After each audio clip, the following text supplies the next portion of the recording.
Hey guys, my name is Anuj Kumar Sharma and welcome to अपनी कक्षा। और आज हम डिस्कस करने वाले काफी इंपॉर्टेंट क्वेश्चन जो कि इंटरव्यूज में काफी बार पूछा जा चुका है। आपकी बड़ी बड़ी कंपनीज हो गई, जैसे माइक्रोसॉफ्ट हो गई, अमेजॉन हो गई, इसके अंदर काफी बार इनको पूछा जा चुका है इस क्वेश्चन को। और बेसिकली जब भी आपके इंटरव्यूअर का मन करता है कि आपकी स्ट्रिंग बेस्ड नॉलेज कितनी है, आपको स्ट्रिंग्स कितना समझ में आया, तो वो इस क्वेश्चन को आपको दे ही देते हैं।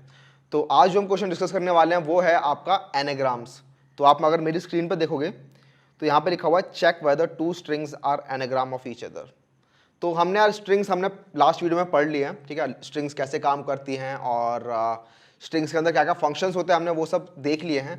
तो अब हम ये क्वेश्चन इजीली इंप्लीमेंट कर सकते हैं। तो सबसे पहले तो क्वेश्चन आता है एनाग्राम। एनाग्राम क्या होता है?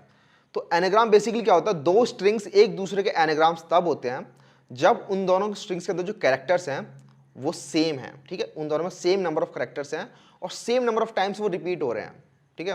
तो फॉर एग्जांपल अगर आप ये देखोगे तो यहाँ पे देख रहे हो साइलेंट और लिसन, ये दोनों वर्ड्स के अंदर जितने भी कैरेक्टर्स हैं वो same number of times repeat हो रहे हैं, ठीक है, और सेम कैरेक्टर्स हैं। तो एस यहाँ पर भी है, आई यहाँ पर भी है, समझ रहे हो। जैसे कैट के अंदर सी ए और टी है, तीन कैरेक्टर्स हैं, ऐसे ही ए सी टी के अंदर भी तीन कैरेक्टर्स हैं। तो इस एग्जाम्पल में आप देख रहे हो तो ये आपके एनाग्राम्स होते हैं। तो बेसिकली अगर आप कुछ और एग्जाम्पल्स भी लेना चाहते हो तो suppose let's say A B और बी ए ए, तो ये आपके एनाग्राम्स हो गए। आपके ए बी और बी ए एनाग्राम्स हैं, फिर आपके ए बी ए ये भी एनाग्राम्स हैं। लेकिन अगर आप बोलो कि सी डी डी और डी सी, क्या ये एनाग्राम्स हैं? नहीं, इनमें कैरेक्टर्स तो सेम है, बट आप देख लो डी यहाँ पर दो बार है, यहाँ पर डी सिर्फ एक बार आया हुआ है। तो अगर यहाँ पे भी डी टू टाइम्स आया हुआ है और सी वन टाइम्स आया हुआ है तो ये एनाग्राम्स हैं। लेकिन अगर मैं यहाँ पे एक ई लगा देता हूँ साथ में तो अभी एनाग्राम्स नहीं है, बिकॉज यहाँ पर एक ई है लेकिन यहाँ पर एक ई नहीं है। ई कहीं भी हो सकता है, ठीक है। तो बेसिकली आपको समझ में आ गया होगा इंस्टाग्राम एनाग्राम्स क्या होते हैं। इंस्टाग्राम। तो एनाग्राम्स क्या होते हैं? तो एनाग्राम्स बेसिकली वो दो स्ट्रिंग्स होती हैं जिनके अंदर आपके नंबर ऑफ कैरेक्टर सेम होते हैं और same number of time repeat हो रहे होते हैं, ठीक है। ओके, सो हमें फाइंड करना है कि दो स्ट्रिंग्स दे रखी हैं और हमें बताना है कि ये एनाग्राम्स हैं या नहीं है, ठीक है। तो इसको डिस्कस कर लेते हैं पहले कि हम इसे कैसे सॉल्व करने वाले हैं। तो आपको इंटरव्यूअर ने ये क्वेश्चन दे दिया तो आपके दिमाग में सबसे पहले अप्रोच क्या आती है? सबसे पहले मैंने आपको पहले ही बता दिया है जब एक क्वेश्चन में डिस्कस किया था कि आपको सबसे पहले एक वर्किंग सॉल्यूशन देना होता है। ऑप्टिमाइजेशन हम बाद में करेंगे। तो सबसे पहले सोचते ही दिमाग में ये आ रहा है कि अच्छा, एक स्ट्रिंग दे रखी है, दूसरी स्ट्रिंग दे रखी है, ये दोनों एनाग्राम्स कब होंगे? जब दोनों के अंदर जो कैरेक्टर्स हैं वो same number of times repeat हो रहे हैं और सेम कैरेक्टर्स, ठीक है। तो सबसे पहले तो आप क्या सोच सकते हो कि इन दोनों की जो लेंथ है वो सेम होनी चाहिए। मतलब ऐसा नहीं होना चाहिए कि इसके अंदर तीन कैरेक्टर्स है, इसके अंदर चार कैरेक्टर्स हैं, तो वो एनाग्राम्स हो सकते हैं, ठीक है। तो सबसे पहला चेक तो ये हो गया कि जो दोनों स्ट्रिंग्स हैं, ए और बी स्ट्रिंग्स जो हैं, उन दोनों के अंदर सेम नंबर ऑफ कैरेक्टर्स होने चाहिए। सबसे पहला चेक ये हो गया, ठीक है। अब सपोज दोनों में सेम कैरेक्टर्स है, दोनों में तीन तीन कैरेक्टर्स हैं, ठीक है, दोनों में आपके तीन तीन कैरेक्टर्स हैं। अब आप क्या चेक करोगे? अब आप देखोगे कि पहली स्ट्रिंग के अंदर जो कैरेक्टर है वो दूसरी स्ट्रिंग के अंदर मिला मुझे, ठीक है। फिर जो पहली स्ट्रिंग के अंदर जो दूसरा कैरेक्टर है क्या वो मुझे दूसरी स्ट्रिंग में मिल रहा है? फिर मैं क्या पहली स्ट्रिंग में जो तीसरा कैरेक्टर है क्या वो मुझे दूसरी स्ट्रिंग में मिल रहा है? तो ऐसे करते करते आप चेक कर सकते हो। तो आप क्या करोगे, आप पहली स्ट्रिंग के अंदर इटरेट करोगे और हर कैरेक्टर के लिए चेक करोगे क्या ये कैरेक्टर दूसरी स्ट्रिंग के अंदर भी है या नहीं है। एक तो ये अप्रोच हो गई। ये अप्रोच ठीक है, लेकिन अगर आप इसको गौर से समझोगे कि ये अप्रोच क्या कहना चाह रही है तो इसके अंदर आप देखोगे ये दोनों स्ट्रिंग के अंदर कैरेक्टर बाय कैरेक्टर इटरेट कर रही है बार बार। तो स्ट्रिंग वन या फिर ए स्ट्रिंग के अंदर जो कैरेक्टर्स है उसके लिए आप स्ट्रिंग बी को पूरा का पूरा इटरेट कर रहे हो जब तक कि आपको कॉरस्पॉन्डिंग कैरेक्टर नहीं मिल जा रहा। तो अगर टाइम कॉम्प्लेक्सिटी की बात करेंगे इसके अंदर तो आपकी एन स्क्वायर हो जाती है इसके अंदर, एन स्क्वायर, जिसमें एन जो है आपकी एक कैरेक्टर की लेंथ है। तो इस क्वेश्चन को सॉल्व करने में आपका ज़्यादा टाइम लगेगा, ठीक है। इस क्वेश्चन को अगर आप एन स्क्वायर वाले मेथड से, जो मैंने अभी आपको ये मेथड आया, इससे अगर आप सॉल्व करने का ट्राई करोगे तो आपको ज़्यादा टाइम लगेगा और रिजल्ट वही आना आपका, फाइनली आपको बताना है कि एनाग्राम है या नहीं है, ठीक है। तो हम इसको ऑप्टिमाइज भी करते जाएंगे, लेकिन अभी फिलहाल इस अप्रोच को ध्यान में देते हैं। इस अप्रोच से लेके एक बार अपन इक्लिप्स में इसको सॉल्व करते हैं। तो स्ट्रिंग में आए हम और एक न्यू क्लास बना लेते हैं, एनाग्राम।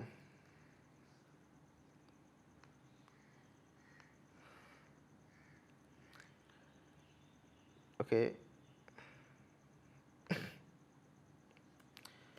तो सबसे पहले तो आपको दो स्ट्रिंग्स चाहिए, तो string A let's say cat हो गई, स्ट्रिंग बी आपकी लेट्स से एक्ट हो गई। ठीक है, आपने दो स्ट्रिंग्स यहाँ पे ले ली। अब हम क्या करेंगे, स्ट्रिंग 1 के अंदर कैरेक्टर बाय कैरेक्टर मूव करेंगे और स्ट्रिंग 2 के अंदर पूरा इटरेट करेंगे इसे। तो for int i equals to 0, i less than a dot length i plus plus. ठीक है, तो अब हमें क्या करना है, इसके अंदर सबसे पहले कैरेक्टर उठाना है और हमें चेक करना है क्या वो स्ट्रिंग बी के अंदर है या नहीं है। तो सबसे पहले कैरेक्टर उठाएंगे, तो आपका कैरेक्टर हो जाएगा char, let's call it C equals to A dot char at I. ये कैर एट आई वाला फंक्शन हमने पहले डिस्कस कर लिया है, ठीक है, स्ट्रिंग के अंदर, कि स्ट्रिंग के अंदर आपका कैर एट वाला फंक्शन क्या होता है, आप इसमें इंडेक्स देते हो और ये आपको उस इंडेक्स पे जो भी कैरेक्टर होगा वो आपको रिटर्न कर देगा। तो आपने ith पोजीशन वाला कैरेक्टर लिया और आप चेक करोगे क्या ये ith पोजीशन वाला कैरेक्टर जो है वो इस स्ट्रिंग बी के अंदर कहीं पर भी है या नहीं है। तो if B dot char at J कभी भी मैच कर जाता है अगर इस सी के इक्वल है, तो आप ब्रेक कर जाओगे यहाँ से। ठीक है, और एक यहाँ पे चेक लगा लेते हैं, बूलियन इज एनाग्राम। तो इज एनाग्राम आपको इसको आप फॉल्स बोलोगे। ठीक है, इज एनाग्राम फॉल्स, आप इसे इनिशियलाइज कर दोगे। और अगर आपको जब भी आपको कैरेक्टर्स मिल जाते हैं, वो वाला कैरेक्टर मिल गया, तो आप इसको मतलब आपको ये एनाग्राम अभी फिलहाल हो सकता है। अभी आपने पूरा चेक नहीं किया, लेकिन अभी ये फिलहाल के लिए ये एनाग्राम हो सकता है। तो इज एनाग्राम आपने ट्रू कर दिया उस केस में, और आपने यहाँ चेक किया कि इफ़ इज़ एनाग्राम, अगर एनाग्राम नहीं है किसी भी पॉइंट ऑफ टाइम, कोई भी कैरेक्टर आपका जो स्ट्रिंग ए के अंदर है वो भी कैरेक्टर आपको अगर स्ट्रिंग बी के अंदर नहीं मिला, तो इसका मतलब ये एनाग्राम नहीं है। तो वहाँ पे आप लूप से बाहर ही आ जाओगे, क्योंकि आपको पहले पता चलेगा कि ये कैरेक्टर तो स्ट्रिंग बी के अंदर है ही नहीं, तो आपको बाकी कैरेक्टर चेक करने का कोई फायदा है ही नहीं। आपको पहले पता चलेगा कि ये आपका एनाग्राम नहीं हो सकता। तो अगर एनाग्राम नहीं है तो आप ब्रेक कर जाओगे। ओके, सो एक और चीज़ यार, यहाँ पे ये जो इज एनाग्राम वाला मैंने बनाया है, इसका जो स्कोप है, मैंने स्कोप की बात अभी तक शायद नहीं की अभी तक। तो स्कोप आपके क्या होते हैं, वेरिएबल्स के कुछ स्कोप होते हैं। तो आपका ये जो वेरिएबल है ये लोकल वेरिएबल है। ठीक है, और ये जो लोकल वेरिएबल है ये अपने स्कोप के अंदर ही डिफाइंड है। स्कोप मतलब इस वाले करली ब्रेस से लेकर इस वाले करली ब्रेस तक। तो अगर मैं यहाँ पे इस एनाग्राम को एक्सेस करने का ट्राई करूँगा, इफ इज एनाग्राम, तो इसको यहाँ पे देख रहे हो ये एरर थ्रो कर रहा है और ये क्या कह रहा है, इसको एनाग्राम नहीं मिला, ये बोल रहा है यहाँ पे एक लोकल वेरिएबल इज एनाग्राम बना दो। तो बेसिकली इसको ये वेरिएबल यहाँ मिला ही नहीं। आपका जो स्कोप के अंदर ही आपका एक लोकल वेरिएबल जो आप डिफाइन करते हो वो उस स्कोप के अंदर ही रहता है, उसे पता ही नहीं उसके स्कोप के बाहर क्या दुनिया है। ठीक है, वेरिएबल स्कोप के अंदर रहता है, स्कोप के अंदर स्कोप खत्म, जैसे ब्लॉक खत्म होता है वो वेरिएबल भी मेमोरी से हट जाता है। तो आपको क्या करना होगा, क्योंकि आपको नीचे भी चाहिए ये यहाँ पे चेक करना है कि एनाग्राम होगा तो आपको कुछ मैसेज प्रिंट करना है। तो आप इस वेरिएबल को, इस एनाग्राम को यहाँ ना डिक्लेयर करके आप इसको यहाँ डिक्लेयर कर दो, boolean is anagram equals to false. ठीक है, तो अब आप देख रहे हो यहाँ पे वो एरर चला गया, और अगर ये एनाग्राम है तो हम प्रिंट कर देंगे एनाग्राम एल्स नॉट एनाग्राम। ठीक है, तो सिंपल सा कोड था आपका ये। तो इसको चला के देखते हैं।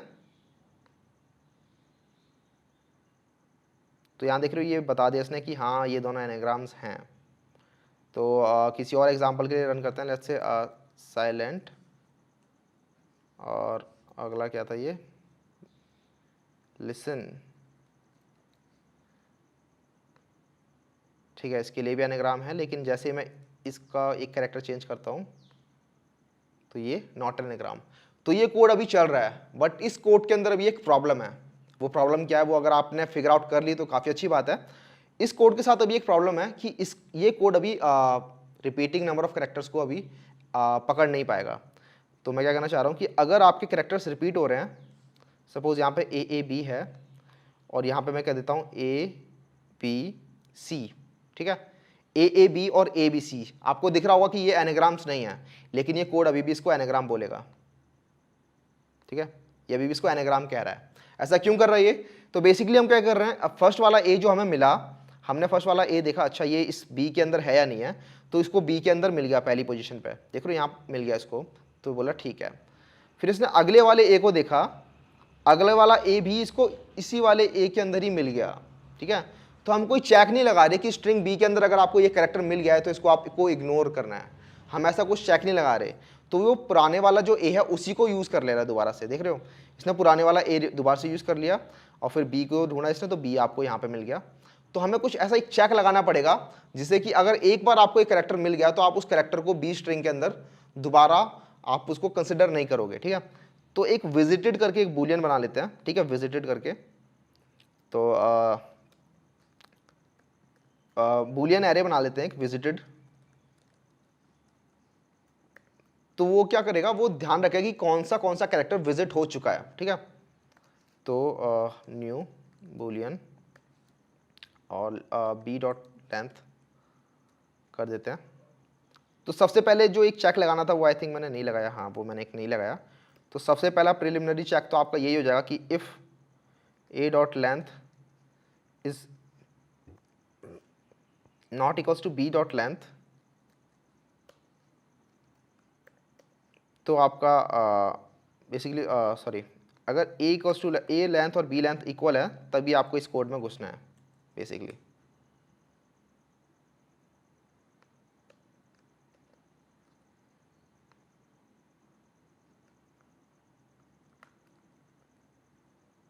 ठीक है, तो अगर आपकी A की लेंथ और B की लेंथ इक्वल नहीं होगी तो आप इसको इस कोड में जाने की जरूरत नहीं, क्योंकि आपको पहले पता चला कि एनाग्राम नहीं होंगे, तो आपका इस एनाग्राम जो यहाँ पे फॉल्स है वो यहाँ पे फॉल्स प्रिंट हो जाएगा। तो एक ये चेक लगाना था। ओके, सो एक विजिटेड हमने बूलियन एरे बना लिया है। तो बेसिकली हम क्या करेंगे, कैरेक्टर बाय कैरेक्टर जाएंगे और अगर वो कैरेक्टर पहले विजिट हो चुका है तो हम उसको मार्क कर देंगे कि ये पहले विजिट हो चुका है और हम उसे दोबारा कंसिडर नहीं करेंगे। सो सबसे पहले तो चेक करना है क्या ये कैरेक्टर इक्वल है, बट इसके साथ साथ हमें चेक करना है क्या ये इंडेक्स पोजीशन नॉन विजिटेड भी है। तो अगर ये नॉन विजिटेड है तभी हमें इसको एनाग्राम को ट्रू करना है, ठीक है, और साथ साथ इसका विजिटेड भी ट्रू कर देना है,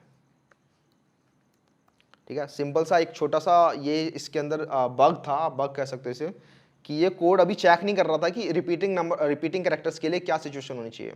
तो अब यहाँ पे वो चेक लगा रहा है एक। तो इस चेक के लगने के बाद अगर हम इसे अब रन करते हैं इस कोड को सेम AAB और ABC के लिए, तो आप यहाँ देख रहे हो नॉट एनाग्राम लिखा रहा है। तो अब बेसिकली वो चेक कर रहा है इस, अगर ये A इसको मिल गया तो इस A की विजिटेड को ये ट्रू बोल देगा, फिर ये इस B की फिर दूसरे वाले A के लिए इसे कोई ऐसा A नहीं मिलेगा B स्ट्रिंग के अंदर जिसका विजिटेड हो, मतलब जो नॉन विजिटेड हो। तो बेसिकली अगर आप इसे समझोगे तो ये है A B और दूसरा है ABC और एक विजिटेड बना रखा है हमने बूलियन एरे, ठीक है। इनिशियली सबकी वैल्यू फॉल्स होती है, बाय डिफॉल्ट सबकी वैल्यू फॉल्स होती है बूलियन के अंदर। ओके, सो फर्स्ट कैरेक्टर हमने लिया A, उसके लिए हमने इसके अंदर इटरेट किया पूरा का पूरा। तो सबसे पहले हमें A मिल गया और साथ में ये नॉन विजिटेड है, ये देख लो यहाँ पे लिखा हुआ है एंड नॉट विजिटेड। तो ये नॉट विजिटेड है तो हम इसको बोल देंगे ठीक है, एनाग्राम अभी हो सकता है और इसके हम विजिटेड को बोल देंगे ट्रू। इसका हमने विजिटेड ट्रू कर दिया यहाँ पे, इसके यहाँ पे देख रहे हो ये विजिटेड ट्रू हो चुका है, ठीक है। इसका मतलब अब इस A को आप दोबारा कंसिडर मत करना। अब दोबारा से फर्स्ट स्ट्रिंग के अंदर A आता है, अब उस A के लिए आप दोबारा से स्ट्रिंग के अंदर इटरेट करोगे, लेकिन क्योंकि ये A मिल गया लेकिन फिर भी ये विजिट हो चुका है, देख रहे हो ये वाला चेक नॉट विजिट, तो विजिट हो चुका है ये, इसको इग्नोर करेगा। ये अगले वाले कैरेक्टर पे जाएगा B पे, B A के इक्वल नहीं है तो फिर से इग्नोर करेगा, और A और C भी इक्वल नहीं है। तो इसका मतलब यहीं पे ये प्रूव हो गया कि ये एनाग्राम नहीं है। यहीं पे आप इस एनाग्राम की वैल्यू ट्रू नहीं हुई, और यहाँ पे नीचे देख रहे हो यहाँ पे लिखा हुआ if not anagram then break. तो अगर एनाग्राम नहीं है ये तो ब्रेक हो जाएगा यहाँ पे ये, और ब्रेक होने के बाद नीचे रिजल्ट प्रिंट हो रहा है कि नॉट एनाग्राम। तो ये वाला जो तरीका है आप देख रहे होगे, अगर इसकी लेंथ n है और इसकी लेंथ भी n ही होगी, क्योंकि हम पहले चेक कर ले रहे हैं कि इन दोनों की लेंथ सेम होनी चाहिए तभी हम आगे बढ़ रहे हैं। तो दोनों की लेंथ अगर n है तो ये वाला तरीका आपका O ऑफ एन स्क्वायर माना जाता है, big O of n square इसकी टाइम कॉम्प्लेक्सिटी है। तो टाइम कॉम्प्लेक्सिटी आपको मैंने समझाई नहीं है, लेकिन आपको मोटा मोटा मैंने बता दिया है कि क्या होता है। तो बेसिकली अगर कोई O ऑफ एन में इस क्वेश्चन को सॉल्व कर रहा है कोई तरीका, तो अगर वो क्वेश्चन को सॉल्व करने में 5 सेकंड लेता है, ठीक है, इस क्वेश्चन को सॉल्व करने में अगर ये तरीका 5 सेकंड ले रहा है, तो उसी क्वेश्चन को सॉल्व करने में ये वाला तरीका आपके 25 सेकंड लेगा, ठीक है, 5 स्क्वायर लेगा। तो ये इसका प्रॉब्लम है, ये ज़्यादा टाइम ले रहा है और ये कम टाइम ले रहा है। तो अब हम इसे ऑप्टिमाइज कर सकते हैं, इसको ऑप्टिमाइज कर सकते हैं। तो इसे ऑप्टिमाइज कैसे करना है? तो सबसे पहले यार आपको दिख रहा होगा यहाँ पे आप एक स्ट्रिंग के साथ दूसरी स्ट्रिंग को साथ साथ लूप चला रहे हो। बेसिकली आप एक फॉर लूप के अंदर दूसरा फॉर लूप लगा रहे हो, तो ये नेस्टिंग हो रही है यहाँ पे। तो यहाँ पे ये O n स्क्वायर जा रहा है, ठीक है। तो इस क्वेश्चन को करने के काफ़ी सारे तरीके होते हैं। सबसे पहले तरीका तो एक ये है कि आप चाहो तो दोनों स्ट्रिंग्स को सॉर्ट कर दो, ठीक है, दोनों स्ट्रिंग्स को सॉर्ट कर दो और फिर दोनों स्ट्रिंग्स को कंपेयर कर लो। क्या अगर ये दोनों स्ट्रिंग्स इक्वल हैं तो ये एनाग्राम है, वरना नहीं है। तो मैं क्या कर रहा हूँ, सपोज आपकी स्ट्रिंग है A B C और दूसरी स्ट्रिंग है आपकी C B B A, ठीक है। इन दोनों स्ट्रिंग्स को आप सॉर्ट कर लो। तो सॉर्ट कैसे करते हैं? तो सॉर्ट स्ट्रिंग्स कैसे होंगी? तो पहले A आएगा, फिर B आएगा, फिर C आएगा। तो ये वाली स्ट्रिंग बन जाएगी A B C, ठीक है, A B C, सारे A आ गए, फिर B आ गया, फिर C आ गया। और ये वाली स्ट्रिंग भी बन जाएगी A B C। तो दोनों स्ट्रिंग्स को अगर हम सॉर्ट कर लेंगे तो दोनों स्ट्रिंग्स ये बन जाएंगी। अब सिंपल चेक लगाना है, अगर ये दोनों स्ट्रिंग्स इक्वल हैं तो एनाग्राम है, वरना एनाग्राम नहीं है। अब स्ट्रिंग्स को जो सॉर्ट करने का तरीका होता है वो काफ़ी सिंपल होता है। जावा के अंदर सिंपल एक डायरेक्ट मेथड दे रखा होता है कि आपको स्ट्रिंग्स को सॉर्ट करना है, तो आप वो लगा सकते हो। उसको अभी हम नहीं देख रहे हैं, ठीक है, उस तरीकों को अभी हम नहीं देख रहे हैं। और जो आपकी सॉर्टिंग एल्गोरिथम्स मैंने लास्ट वीडियो में बताई थी, आपको मैंने बबल सॉर्ट और सिलेक्शन सॉर्ट जो कराए थे, वो काफ़ी ऑप्टिमाइज मेथड नहीं होते, वो आपके बिग ऑफ एन स्क्वायर होते हैं। कुछ और भी ऑप्टिमाइज मेथड्स होते हैं जावा के अंदर, नॉर्मल कोडिंग के अंदर, कि जिनसे हम स्ट्रिंग्स को सॉर्ट कर सकते हैं। तो वो जो होते हैं वो आपके big O of n log n के अंदर सॉर्ट कर देते हैं। तो जो पहले एन स्क्वायर हमने जो देखे थे उनसे भी ज़्यादा ऑप्टिमाइज सॉर्टिंग एल्गोरिथम्स होते हैं, जिनके बारे में बाद में बात करेंगे, जैसे क्विक सॉर्ट हो गई, आपकी मर्ज सॉर्ट हो गई, ठीक है, और भी काफ़ी सॉर्ट्स होती हैं। तो वो आपको एन लॉग एन में भी सॉर्ट करके दे देती हैं। तो इस तरीके की कॉम्प्लेक्सिटी जो होगी वो होगी एन लॉग एन, ठीक है। एन स्क्वायर से तो बेटर ही होता है एन लॉग एन। तो एक ये तरीका होता है, लेकिन इसको भी हम नहीं देख रहे हैं क्योंकि इसका अभी हमें स्ट्रिंग के अंदर सॉर्टिंग कैसे होती है वो देखना पड़ेगा। तो एक दूसरा तरीका देख लेते हैं कि उससे कैसे सॉल्व कर सकते हैं इसे। तो जो दूसरा तरीका यार वो आपका काफ़ी इंट्यूटिव है, ठीक है, मतलब कि वो आपको झट से आपको देख के ही समझ में आ रहा होता है कि हाँ ये तरीका हो सकता है कुछ। तो सपोज मैं आपको कहता हूँ अगर कि A B और A B A, क्या ये एनाग्राम्स हैं? तो आपका दिमाग उसी टाइम बता देगा हाँ ये एनाग्राम्स हैं। तो आपका दिमाग ऐसा क्यों कर पा रहा है? क्योंकि आप देख पा रहे हो कि जो A है वो 2 बार है इस वाली स्ट्रिंग के अंदर, A जो है वो 2 बार है और B जो है वो 1 बार है, ठीक है। आप उसी टाइम कैलकुलेट करो कि हाँ A 2 बार है, B 1 बार है, और साथ साथ आप ये भी देख रहे हो इस स्ट्रिंग के अंदर भी A 2 बार है और B 1 बार है। तो आपने अपने दिमाग में कैलकुलेशन कर ली कि हाँ A जो है वो 2 बार आ रहा है और इधर B 1 बार आ रहा है, और सेम टू सेम A इधर भी 2 बार आ रहा है, B 1 बार आ रहा है। और फिर आप इनके चेक कर ले रहे हो कि हाँ ये 2 2 इक्वल है, B 1 1 इक्वल है, तो आपने वहाँ से पता लगा दिया। तो ये तरीके होते हैं इंट्यूटिव तरीके, जो आपको देख समझ में आते हैं और आप उनको इजीली कोडिंग में इंप्लीमेंट कर सकते हो। तो क्यों ना हम ये करें कि बजाय कि सारे के सारे कैरेक्टर्स चेक करने के, हम ये कर लेते हैं कि हर स्ट्रिंग का देख लेते हैं कि जो कैरेक्टर्स हैं वो कितनी बार रिपीट हो रहे हैं, और फिर फाइनली इनको मैच कर लेते हैं कि ये सेम है या नहीं है, ठीक है। तो ये एक अप्रोच है जो हम डिस्कस करने वाले हैं। तो सबसे पहले तो देखना होगा कि जो ये स्ट्रिंग्स हैं वो किस किस कैरेक्टर से बन रही है, ठीक है। क्या ये सिर्फ अल्फ़ाबेटिकल कैरेक्टर्स हैं, क्या इसमें अल्फ़ा न्यूमेरिक कैरेक्टर्स हैं, क्या कैपिटल कैरेक्टर्स भी आ सकते हैं, क्या स्पेशल कैरेक्टर्स भी आ सकते हैं। तो सपोज कर लेते हैं कि ये सब कुछ सारे के सारे जो भी कैरेक्टर्स हो सकते हैं आपके, वो सारे इसमें आते हैं, ठीक है। तो एक एस्काई टेबल होती है, आप अगर आप देखोगे एस्काई टेबल होती है एक, उसके अंदर जितने भी आपके कैरेक्टर्स होते हैं वो सारे डिफाइंड हैं। तो 256 कैरेक्टर्स होते हैं उसके अंदर।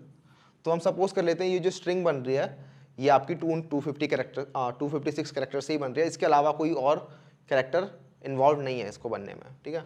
तो 256 कैरेक्टर्स हैं। तो हम ऐसा करेंगे यार, एक टेबल बना लेंगे, ठीक है, बेसिकली एक एरे बना लेंगे इन कैरेक्टर्स का, और इस एरे के अंदर सपोज ये A है, ये B है, ऐसे करते करते ये Z है, ठीक है, और ये कैपिटल ए कैपिटल बी, ठीक है, और ऊपर भी कुछ नंबर्स होते हैं 0 1 2। तो बेसिकली आप जब वो एस्काई टेबल देखोगे तो उसके अंदर क्या होता है, हर कैरेक्टर्स के लिए, जितने भी कैरेक्टर हैं उनके लिए एक नंबर डिफाइन कर रखा है उन्होंने। कोई भी कैरेक्टर हो गया, आपका स्टार हो गया, इसका एक नंबर है, कुछ आपका जो डॉलर साइन हो गया उसका एक नंबर है। तो जितने भी कैरेक्टर्स हैं वो एक नंबर पे डिफाइंड है। तो आप क्या करोगे, एक एरे बनाओगे 256 लेंथ का, ठीक है, जिसमें हर पोजीशन जो है वो उस कैरेक्टर के फ्रीक्वेंसी को बता रही है। तो आप क्या करोगे, इस वाली स्ट्रिंग में एक बार इटरेट करोगे इस पूरी स्ट्रिंग के अंदर, और आप क्या करोगे, जहाँ पे भी ए रखा हुआ है उसकी पोजीशन को आप अपडेट कर दोगे। तो आप यहाँ बोल दो कि ए 2 बार है और बी 1 बार है स्ट्रिंग के अंदर। और ऐसे आप एक दूसरा एरे बना लोगे दूसरे वाले स्ट्रिंग के लिए, इस वाले स्ट्रिंग के लिए, उसके अंदर भी बोल दो कि जो ए है वो 2 बार है और बी जो है वो 1 बार है, ठीक है। और फिर फाइनली आप ये दोनों करने के बाद आप क्या करोगे, इन दोनों एरेज को चेक कर लोगे क्या ये एरेज इक्वल हैं। अगर ये दोनों एरे सेम टू सेम हैं तो इसका मतलब आपके जो ये स्ट्रिंग्स हैं वो एनाग्राम हैं, वरना नहीं है, ठीक है। समझ में आ रहा है? जो आपका इंट्यूटिव तरीका था, जो आप खुद सोच रहे थे कि हम चेक कर लेते हैं यार सिंपली कि ए कितनी बार आ रहा है, बी कितनी बार आ रहा है, और वही हम यहाँ पे प्रोग्रामेटिकली भी सॉल्व कर रहे हैं कि हम एक एरे बना ले रहे हैं कि कौन सा कैरेक्टर कितनी बार आ रहा है, और फिर फाइनली हम उन दोनों को मैच कर लेते हैं, ठीक है। तो इसको हम एक बार क्लिप्स में देख लेते हैं कैसे सॉल्व करने वाले हैं। तो ये वाले मेथड को मैं कमेंट कर देता हूँ, और एक्चुअली ये लाइन चाहिए आई थिंक। तो सबसे पहले दो हमें एरे बनाने हैं, एक ए के लिए एरे बनाना है, एक बी के लिए एरे बनाना है, और दोनों की जो लेंथ होगी वो 256 होगी, ठीक है। तो इंट एरे होंगे जिसके अंदर आपकी फ्रीक्वेंसी स्टोर होगी। तो एक बना लेते हैं a l equals to new a l 256 length का, ठीक है, क्योंकि 256 ही कैरेक्टर्स होते हैं आपके। बी एल हो गया आपका एक न्यू बी एल 256 लेंथ का, ये भी दो आपके हो गए एरेस, दोनों 256 लेंथ के हैं। सॉरी न्यू ए एल नहीं आएगा यहाँ पे, न्यू इंट आएगा, ओके। तो आपके दो एरेज हो गए यहाँ पे। अब मैं क्या करूँगा, पहली वाली स्ट्रिंग के अंदर इटरेट करूँगा पहले, for int i equals to 0 i less than, actually why not for each loop use क्यों नहीं करते हैं इसके अंदर। तो फॉर ईच लूप यूज़ कर लेते हैं। फॉर ईच लूप मैंने आपको बता ही दिए पहले ही, तो आप फॉर ईच लूप यूज़ कर सकते हो। For character c in a dot to char array, ठीक है। टू कैर एरे मैंने आपको बता दिया, ये आपको एक कैरेक्टर का एरे रिटर्न करता है। तो हम उस एरे के अंदर 1 बाय 1 जा रहे हैं, और ये जो कैरेक्टर सी है उसको हम एक्सेस कर रहे हैं, ठीक है। तो मैंने फॉर लूप नहीं लगाया, फॉर ईच लूप लगाया इस पूरे एरे के अंदर, और हम 1 बाय 1 उस कैरेक्टर को एक्सेस कर रहे हैं। तो a dot to char array क्या करेगा, उस ए वाली स्ट्रिंग को कैरेक्टर्स में तोड़ देगा और उनको एक एरेज में डाल देगा, और कैरेक्टर बाय कैरेक्टर हम ये इस फॉर ईच के लूप से हम उस कैरेक्टर को एक्सेस कर रहे हैं यहाँ पे। तो अब हमें क्या करना है, इस कैरेक्टर के कॉरस्पॉन्डिंग जो एरे में पोजीशन है उसको इंक्रीमेंट करना है बाय 1, ठीक है। तो हमें वो पोजीशन कैसे मिलेगी, तो वो जो इंडेक्स होगा वो बेसिकली इस कैरेक्टर की जो एसकाई वैल्यू होगी, जो इंट एसकाई वैल्यू होगी वो होगी, ठीक है। तो इसको हम कैसे ले सकते हैं, इसको टाइप कास्ट करके, इसको इंट में टाइप कास्ट करते हैं इस कैरेक्टर को। तो ये हमें इंडेक्स मिल गया। अब हम क्या करेंगे, a l at index plus plus. तो मैंने क्या किया यार, उस एरे के अंदर गया और उस कैरेक्टर के कॉरस्पॉन्डिंग जो भी पोजीशन पे एलिमेंट होगा उसको हमने बाय 1 इंक्रीमेंट कर दिया। तो इनिशियली तो सबके अंदर 0 है, आपको ये बताया जाता है कि int a equals to new int करते हैं, तो बाय डिफॉल्ट सबकी इंट की वैल्यू जो डिफॉल्ट वैल्यू होती है वो 0 सब में आती है। तो हम क्या करेंगे, एक ही करके सबको इंक्रीमेंट करते जाएंगे, ठीक है। जैसे उसे ए मिला तो वो पहले 1 हो गया, यहाँ पे 0 से 1 हो गया। उसके बाद जब उसे दोबारा ए मिला तो वो 1 से 2 हो गया, फिर उसको बी मिला तो वो 0 से 1 हो गया यहाँ पे बी, ठीक है। तो वही यहाँ पे मैंने किया है, ए वाले एरे के अंदर गया मैं और इस इंडेक्स पोजीशन को मैंने एक इंक्रीमेंट कर दिया। सेम करना है मुझे बी के साथ। तो मैं क्या करूँगा, यहाँ पे सेम कॉपी करता हूँ कोड और पेस्ट कर देता हूँ यहाँ पे। तो इस बार हम जा रहे हैं बी वाले एरे के अंदर और बी को हमने इंक्रीमेंट कर दिया, ठीक है। तो मैंने सेम चीज़ की ए वाले के साथ और सेम चीज़ की बी वाले के साथ। अब बस इन दोनों को कंपेयर करना बच रहा है। तो मैं क्या करूँगा, इन दोनों को कंपेयर कर लूँगा। तो कंपेयर करने के लिए मुझे इन दोनों एरेज के अंदर इटरेट करना पड़ेगा और कंपेयर करना पड़ेगा। तो इस बार मैं एक फॉर लूप लगाता हूँ, find i equal to 0 i less than 256, मुझे लेंथ बताइए। और अगर कभी भी,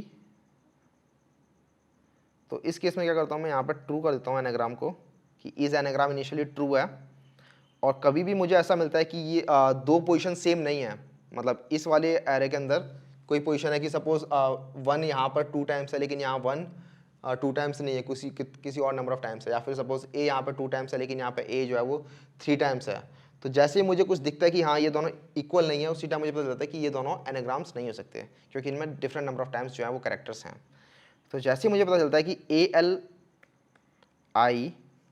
is not equals to BLI, इसका मतलब ये एनाग्राम नहीं हो सकते। तो मैंने जो ऊपर क्या रखा था कि इज एनाग्राम ट्रू होगा, वो इस कंडीशन में इज एनाग्राम फॉल्स हो जाएगा और हम लूप से बाहर आ जाएंगे, और लूप से बाहर आ जाएंगे फिर यहाँ पे हम रिजल्ट प्रिंट कर देंगे। ठीक है, तो सिंपल सा कोड था यार। मैंने क्या किया था आपको मैंने बता ही दिया कि दोनों स्ट्रिंग्स के अंदर गया मैं, और इनकी जो पोजीशन थी उसके कॉरस्पॉन्डिंग मैंने अपडेट कर दी वैल्यू कि कितनी नंबर ऑफ फ्रीक्वेंसी बार आ रखा है। तो ए आपका 2 टाइम्स आ रखा है, बी आपका 1 टाइम आ रखा है। सिमिलरली यहाँ पे भी ए आपका 2 टाइम्स आ रखा है, बी आपका 1 टाइम्स आ रखा है। फिर दोनों को कंपेयर कर लिया, अगर दोनों इक्वल हैं तो आपका ये एनाग्राम है, वरना नहीं है। तो इसको रन करते हैं, तो ये आपका नॉट एनाग्राम दिखा रहा है, और लेट्स से ABA करते हैं तो ये आपका एनाग्राम दिखा रहा है, देख रहे हो। तो सिंपल सा मेथड था ये, और इसके अंदर आप कुछ और भी डाल सकते हो, सपोज हैशटैग और ये जो भी 1 2 3 और हैशटैग और ये 3 2 1, ठीक है। तो ये दोनों अभी भी एनाग्राम हैं, और इनको मैं अगर चेक करूँगा तो ये अभी भी इनको एनाग्राम बोलेगा। लेकिन सपोज जैसे ही मैं कुछ और करता हूँ, लेट्स से एक और कैरेक्टर ऐड कर दिया मैंने, तो यहाँ पे मैंने चेक नहीं लगाया हुआ, बट कुछ फ़र्क नहीं पड़ता, तो ये अभी भी ये नॉट एनाग्राम उसे कह रहा है, क्योंकि उसको इस वाले कैरेक्टर के लिए, जो ये वाला कैरेक्टर है, इस वाले कैरेक्टर के लिए ए वाली स्ट्रिंग में तो मिला हुआ 0 नंबर ऑफ अकरेंसेस, और बी वाली स्ट्रिंग में मिला हुआ इसे 1 नंबर ऑफ अकरेंसेस। तो वहाँ से उसने तो लगा ले कि हाँ ये दोनों इक्वल नहीं है, तो ये दोनों एनाग्राम्स नहीं हो सकते। तो आपका एक ये तरीका था। तो अब हम इसे भी ऑप्टिमाइज कर सकते हैं अभी फ़िलहाल। तो इसे कैसे ऑप्टिमाइज कर सकते हैं, तो यहाँ पे आप देख रहे हो मैंने 2 एरे यूज़ किया है, एक AL यूज़ किया है और एक BL यूज़ किया है। लेकिन हम चाहें तो एक एरे यूज़ करके भी अपना काम चला सकते हैं, ठीक है। अब वो कैसे करना है वो मैं आपको बताता हूँ। तो अभी हम क्या कर रहे हैं, एक एरे बनाया, फिर दूसरा एरे बनाया, और दोनों में सेम काम कर रहे हैं, दोनों में सेम काम कर रहे हैं, इंक्रीमेंट वाला काम कर रहे हैं, और फिर दोनों को कंपेयर कर रहे हैं। तो क्यों ना हम ऐसा करें कि पहले वाले एरे के अंदर एंट्रीज डाल लेते हैं, जितनी भी एंट्रीज डालनी है, और दूसरे वाले एरे के अंदर उसके कॉरस्पॉन्डिंग एंट्री हम माइनस कर देते हैं। तो मैं क्या कह रहा हूँ कि सपोज आपके पास 2 स्ट्रिंग्स हैं, लेट्स से ये वाली स्ट्रिंग है AABBC, ठीक है, और दूसरी स्ट्रिंग है आपकी ABACB, ठीक है। तो दोनों के दोनों आपकी एनाग्राम है, यहाँ पे आपको दिख रहा है। तो हम क्या कर रहे हैं, इस वाली स्ट्रिंग के कॉरस्पॉन्डिंग A, B और C पोजीशन पे ये AL है, ये BL है। तो हम AL में क्या कर रहे हैं, AL के अंदर 2 हो गया, इसकी वैल्यू 2 हो गई, इसकी वैल्यू 1 हो गई। सिमिलरली BL के अंदर 2 2 और 1 हो गई। तो हमने 2 यहाँ पे एरे मेंटेन किए हुए हैं, ठीक है, ये 2 एरे हैं हमारे। तो हम क्या करेंगे यार, 2 एरे ना लेने के बजाय हम एक एरे लेंगे। तो हम इस वाले एरे को हटाते हैं, BL को, ठीक है। तो अब AL ही रखने वाले हैं हम, मतलब AL रख लो या फिर कुछ और नाम दे दो इसका, क्योंकि अब तो फर्क नहीं पड़ता ये A का है या B का है। तो एक ही एरे रखने वाले हैं। तो जब हम इस वाली स्ट्रिंग में जाएंगे, पहली स्ट्रिंग के अंदर जाएंगे, तो हम इंक्रीमेंट करते जाएंगे कि कितनी नंबर ऑफ फ्रीक्वेंसी है, और दूसरी वाली स्ट्रिंग के अंदर जब हम इटरेट करेंगे तो हम इसको डिक्रीमेंट करते जाएंगे। तो जैसे हमें दूसरी वाली स्ट्रिंग में A मिला तो 2 का हमने कर दिया 1, ठीक है, एक माइनस कर दिया। फिर हमें B मिला तो हमने इस 2 का -1 कर दिया, B वाली पोजीशन पर -1 कर दिया। फिर हमें A मिला तो हमने इस 1 को माइनस कर दिया, 0 हो गया। हमें C मिला तो हमने इसको भी एक -1 कर दिया, तो 0 हो गया। फिर हमें B मिला तो हमने इसका भी एक -1 कर दिया, अभी 0 हो गया। तो इन दी एंड ये वाला जो एरे है ये पूरा का पूरा 0 हो चुका है। तो अगर इन दी एंड अगर ये आपका एरे 0 हो चुका है तो इसका मतलब ये दोनों जो स्ट्रिंग्स थे वो आपके एनाग्राम्स थे। अगर इन दी एंड ये आपका एरे 0 नहीं हुआ है, सपोज किसी और पोजीशन पे कोई वैल्यू रखी हुई है, यहाँ पे 1 रखा हुआ है, यहाँ पे भी 2 रखा हुआ है, और किसी और पोजीशन पे लेट्स से -3 भी रखा हो सकता है, ठीक है। तो इसका मतलब ये जो दोनों स्ट्रिंग्स थे वो अभी एनाग्राम नहीं है। तो फाइनली अगर हमें रिजल्ट में पूरे एरे के अंदर 0 मिलता है तो वो एनाग्राम है, वरना एनाग्राम नहीं है। समझ में आ गया। तो बेसिकली हम 2 एरे नहीं यूज़ करके हम एक एरे यूज़ कर रहे हैं। तो ये स्लाइट ऑप्टिमाइजेशन है, ज़्यादा ऑप्टिमाइजेशन है नहीं। पहले भी आपकी कांस्टेंट स्पेस यूज़ हो रहा था, अभी भी कांस्टेंट स्पेस यूज़ हो रहा है। तो अगर आप बोलो यार भैया यहाँ पे तो 256 लेंथ का ये आपने एक बना दिया आपने एरे, और ये आपका कांस्टेंट कैसे हो सकता है, तो हाँ यार ये कांस्टेंट अभी भी है, क्योंकि ये सिर्फ 256 लेंथ जो आपने डिफाइन कर रखी है। हाँ ये जो एरे होगा, चाहे कितनी बड़ी स्ट्रिंग हो, चाहे कितना ही बड़े आपकी स्ट्रिंग हो A और B, ये आपकी कांस्टेंट रहने वाली है, ये लेंथ 256 ही रहने वाली है। ये आपकी उस n पे डिपेंडेंट नहीं है कि स्ट्रिंग अगर बड़ी हो गई तो ये एरे की लेंथ बड़ी हो जाएगी। तो समझ रहे हो, तो ये अभी भी कांस्टेंट ही माना जाएगा। तो अगर आपने यहाँ पे 256 की बजाय अगर आपने 1000 भी लिखा होता तो भी वो कांस्टेंट माना जाता, क्योंकि वो उस स्ट्रिंग की लेंथ पे डिपेंड नहीं कर रहा। तो इसको अभी भी हम कांस्टेंट स्पेस बोलेंगे।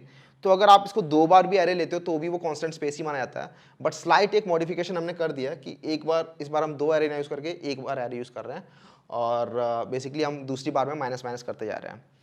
तो हम क्या कर रहे हैं, जब हम पहले वाले एरे में गए तो हमने उन पोजीशंस को प्लस प्लस कर दिया। इसमें दूसरे एरे को हटा देता हूँ यहाँ से, ठीक है। पहले तो प्लस प्लस कर दिया, फिर बाद में माइनस माइनस कर दिया बेसिकली। और फिर फाइनली हम चेक कर रहे हैं कि सारी पोजीशन जीरो है या नहीं है। अगर सारी पोजीशन जीरो नहीं है, मतलब अगर कोई भी पोजीशन जीरो नहीं है, is not equal to zero, तो वो आपका एनाग्राम नहीं होगा, ठीक है। सिंपल, मैंने दूसरा वाला एरे हटा दिया यहाँ पे, और मैं चेक कर रहा हूँ कि अगर कोई भी पोजीशन जीरो नहीं है तो वो आपका एनाग्राम नहीं होगा। तो इसको रन करते हैं, तो ये आपका नॉट एनाग्राम दिखा रहा है, बट जैसे मैं यहाँ से हटाता हूँ ये आपका एनाग्राम हो गया, ठीक है। ठीक है, तो एक स्लाइट मॉडिफिकेशन थी। तो इस तरीके से आपका जो एनाग्राम वाला क्वेश्चन है वो सॉल्व होता है। तो एनाग्राम वाला क्वेश्चन आपको पूरा आई होप समझ में आ गया होगा, ठीक है। और बेसिकली इजी क्वेश्चन था, ज़्यादा मुश्किल था नहीं है, लेकिन स्ट्रिंग हमने किया था तो स्ट्रिंग के अंदर मुझे कोई ऐसा क्वेश्चन दिखना था जो काफ़ी ज़्यादा पूछा जा रहा हो, ठीक है। काफ़ी ज़्यादा फ्रिक्वेंटली पूछा जाता है ये क्वेश्चन, आपके स्ट्रिंग कंसेप्ट को मजबूत करने के लिए होता है ये। और ये एक्सॉर वाला बताना था आपको, तो ये एक्सॉर वाला, ठीक है, प्लस पॉइंट है। तो ये आपका हो गया एनाग्राम। एक आपको एक असाइनमेंट क्वेश्चन दे देता हूँ मैं, ठीक है। तो ये क्वेश्चन भी ज़्यादा मुश्किल नहीं है, सिंपल क्वेश्चन है, स्ट्रिंग्स के ऊपर खेलना है इसके अंदर भी। तो आपको एक स्ट्रिंग दे रखी होगी सेपरेटेड बाय स्पेसेस, और आपको उसे रिवर्स करना है वर्ड बाय वर्ड। तो मैं क्या कहना चाह रहा हूँ, एग्जाम्पल दे रखा है यहाँ पे, यहाँ लिखा हुआ है I love Java the coffee. तो मैं क्या करूँगा, इसे पीछे से रिवर्स करूँगा। मैं रिवर्स करने वाला, समझ गया हो गया आप। तो बेसिकली वर्ड बाय वर्ड, तो ये वाला वर्ड पहले आएगा कॉफ़ी, फिर ये वाला वर्ड आएगा द, फिर ये जावा आएगा, और इसके बाद जो यहाँ पे कॉमा है वो भी साथ में आएगा। तो बेसिकली सेपरेटेड बाय स्पेसेस आपके वर्ड बनाएंगे। तो वर्ड आपके क्या होंगे, वर्ड की डेफिनेशन, जो भी आपके स्पेसेस से सेपरेट हैं वो आपके वर्ड है, ठीक है।